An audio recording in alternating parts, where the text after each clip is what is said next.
ke praktikum Amfar. Kita praktikum Amfar minggu besok. Kromatografi cair kinerja tinggi. Alhamdulillah kita punya alatnya sudah HPLC. Cuma saya agak kurang pede pakainya. Maksudnya apa ya? Yang kemarin yang ikut pelatihan itu Mas Sugeng dan teman-teman laboran. Kemudian kalau misalkan kita praktikum, benar-benar kita praktikum di lab, ya. Kalau misalnya kita benar-benar praktikum di lab, alatnya cuma satu. Nanti coba saya tanyakan ke Mas Sugeng dulu ya, sebentar deh, saya tanyain lah. Jadi nanti praktikumnya, sebelum pelaksanaan praktikum, ya, membaca dan memahami petunjuk praktikum, kemudian melakukan diskusi melalui platform Zoom, ya, hari ini mengenai praktikum yang akan dilakukan, kemudian mengerjakan pretest, silakan janjian sama asdosnya, kemudian menganalisis satu artikel ilmiah kaitannya dengan analisis senyawa menggunakan KCKT. Nah, jadi nanti praktikumnya kita kayak praktikum presentasi gitu, ya. Jadi nanti masing-masing kelompok silahkan mencari satu buah artikel ilmiah, di mana satu buah artikel ilmiah itu berkaitan dengan analisis suatu senyawa menggunakan KCKT. Misalkan analisis paracetamol di dalam tablet menggunakan KCKT gitu. Atau HPLC, analisis paracetamol menggunakan HPLC atau KCKT. Setiap kelompok tidak boleh sama artikelnya. Berarti harusnya ada 14 artikel yang berbeda. Lah kayaknya kalau kesusahan ya satu kelas nggak boleh sama. Misalkan kelas A kan ada 1 sampai 7 kelompok ya. Nah, itu nggak boleh sama 7 kelompok itu. Sama halnya dengan kelas B. Kelas berarti 1 sampai 7 nggak boleh sama. Tuh. Setelah ada 7 artikel nggak masalah, lebih ya nggak masalah. Kalau misalkan kesulitan cari artikel. Tapi di dalam satu kelas yang sama itu nggak boleh sama artikelnya ya, harus berbeda. Begitu? Ya. Kemudian saat pelaksanaan praktikum ngapain? Yang pertama adalah mempresentasikan hasil analisis artikel yang telah didiskusikan dengan kelompoknya. Ya. Jadi artikelnya nanti dibuat PPT. Nah, nanti artikel dan PPT-nya dikumpulkan di LMS. Nanti akan saya buatkan rumah di LMS. Misalkan judulnya praktikum KCKT. Nah, nanti pengumpulan PowerPoint dan artikel ilmiah. Nanti silakan di-upload di situ sebelum praktikum. Jadi saya bisa membaca dulu artikelnya. H-1 ya. Kalau artikelnya H-1. Kalau PPT-nya sebelum praktikum nggak apa-apa. Misalkan praktikumnya hari Selasa nih. Berarti artikelnya dikumpulnya hari Senin. Nah, PPT-nya misalkan praktikum jam 10 gitu. Nggak apa-apa lah. Selasa jam 7 masih ngumpul nggak masalah. Yang penting sebelum praktikum. PPT-nya. Tapi kalau artikelnya 1 hari sebelum praktikum. Karena saya juga harus mempelajari artikel yang kalian mau presentasikan. Tuh. Ya. Kemudian melakukan diskusi tanya jawab, kemudian menyimpulkan hasil diskusi. Nah, setelah kegiatan praktikum selesai, nanti saya akan memberikan suatu data mentah untuk kalian analisis, kalian hitung. Nah, seolah-olah kalian melakukan praktikum di lab, kemudian mendapatkan data, dan data itu diolah ya sampai dengan kadarnya diketahui. Nanti akan saya ajarkan juga cara menghitungnya. Gitu. Jadi kayak ada data nanti kalian olah. Nah, data itu yang akan dijadikan laporan praktikum. Paham sampai di sini? Untuk praktikum, kalian mencari satu artikel, kemudian dibikin PPT. Ya, artikelnya dikumpulkan H-1 sebelum praktikum. PPT-nya dikumpulkan sebelum praktikum. Mau H-1 boleh, H-1 jam sebelum praktikum boleh, H-2 jam juga boleh, terserah. PPT. Nah, ketika praktikum, kalian mempresentasikan hasil analisis artikelnya. Menggunakan media PPT, kita pakai platform Zoom. Oke. Nah, laporan resminya pakai apa? Laporan resminya itu tidak menggunakan artikelnya, tapi nanti laporan resminya saya akan memberikan satu data mentah. Nah, data itu kalian hitung, kalian olah, kemudian kalian interpretasikan. untuk dijadikan laporan resmi. Paham sampai di sini? Paham ya? Oke. Nah, untuk laporan resminya itu dibikin seperti artikel ilmiah. Ada judul, nama praktikan, kemudian ada abstraknya, kayak KLT kemarin. Ada latar belakangnya, ada bahan dan metodenya, prosedur penelitian, hasil dan pembahasan, kesimpulan, dan daftar pustaka. Oke, untuk bahan dan metode, dan untuk prosedur penelitian ini dari saya nanti. Kalian tinggal mindah atau bisa kalian ringkas ke dalam laporan resmi kalian. Nggak boleh sama persis, tapi ya diringkas lah atau diapa gitu. Kalau bahan dan alatnya sama pasti. Prosedurnya ini loh. Karena kan ada beberapa hal yang nggak perlu disampaikan di artikel. Gitu.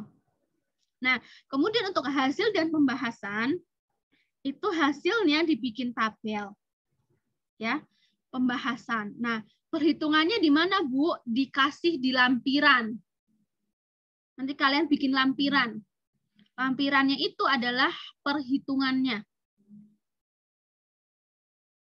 Jadi perhitungan tidak di dalam hasil dan pembahasan. Ya, tapi di lampiran tersendiri. Oke. Habis hasil pembahasan, kesimpulan, kemudian daftar pustaka. Tambahin siji lampiran. Itu adalah hasil perhitungan. Itu ya.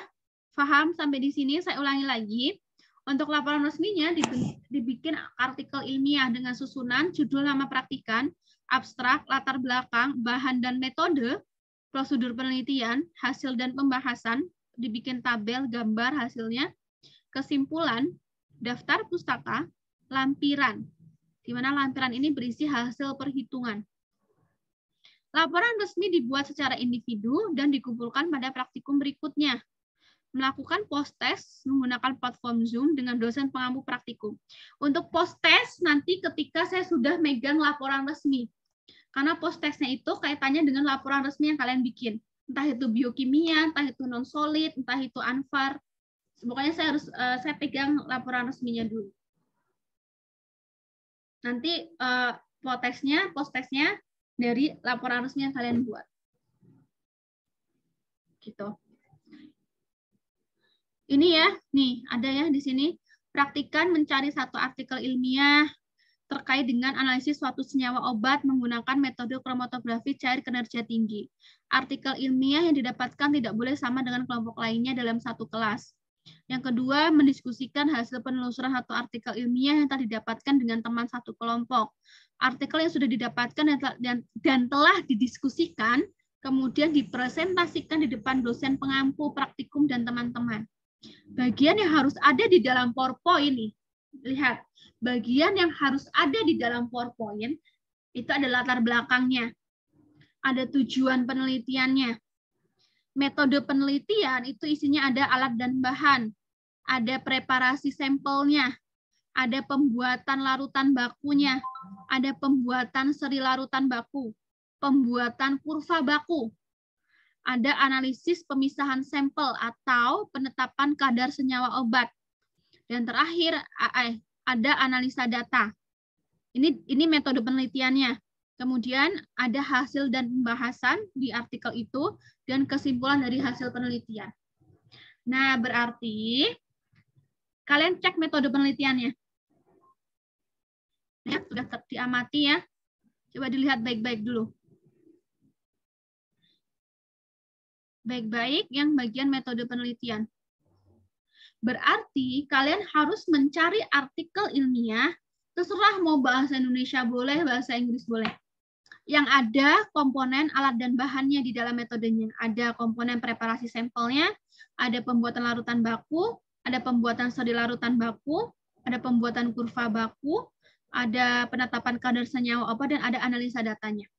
Berarti carilah artikel yang metode penelitiannya ada ini semua. Ada latar belakang, tujuan penelitian, metode penelitiannya mencakup ini, ada hasil dan pembahasannya, ada kesimpulan. Berarti artikelnya harus mencakup ini. Karena yang kalian cari hanya satu artikel masalahnya. Kalau ternyata nanti dalam artikelnya nggak ada ini dan ini, ya maka nilainya akan saya kurangi untuk nilai PPT-nya. Dan nilai praktikumnya bisa saya kurangi. Karena kan harusnya ada ini semua. Boleh pencari bahasa Indonesia boleh, bahasa Inggris boleh. Tapi yang dianalisis obat ya, nggak boleh makanan. Yang dianalisis obat, senyawa obat. Nggak boleh ekstrak juga, nggak boleh.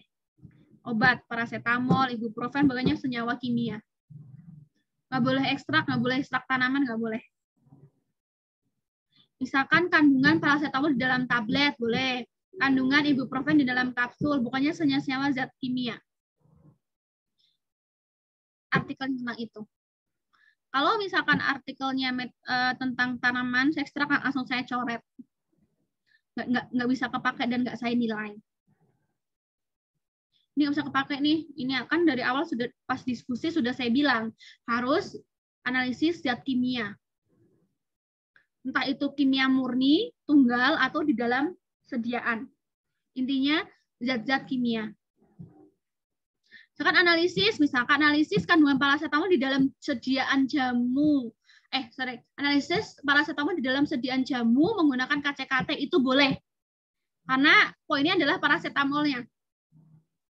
Analisis ibuprofen misalkan di dalam obat tradisional boleh. Tapi nggak boleh, yang nggak boleh adalah yang ekstrak. Misalkan analisis minyak asiri menggunakan KCKT gitu, atau analisis ekstrak daun jambu biji misalkan di dalam menggunakan KCKT itu nggak boleh. Pokoknya yang dipakai adalah artikel yang analisis senyawa kimia obat. Di dalam sediaan boleh, senyawa tunggalnya juga boleh, kombinasi dengan senyawa lainnya juga boleh. Yang penting itu senyawa obat. Paham sampai di sini?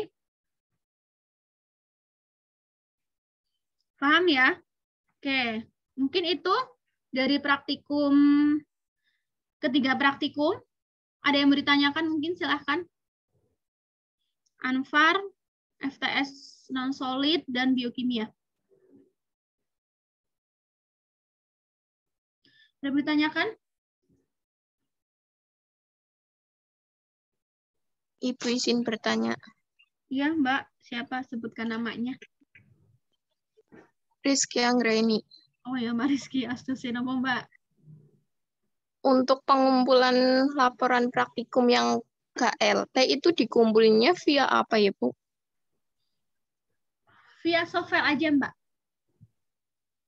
Nanti lewat email nggak apa-apa? Oh iya. Berarti didabelin aja kali ya, Mbak.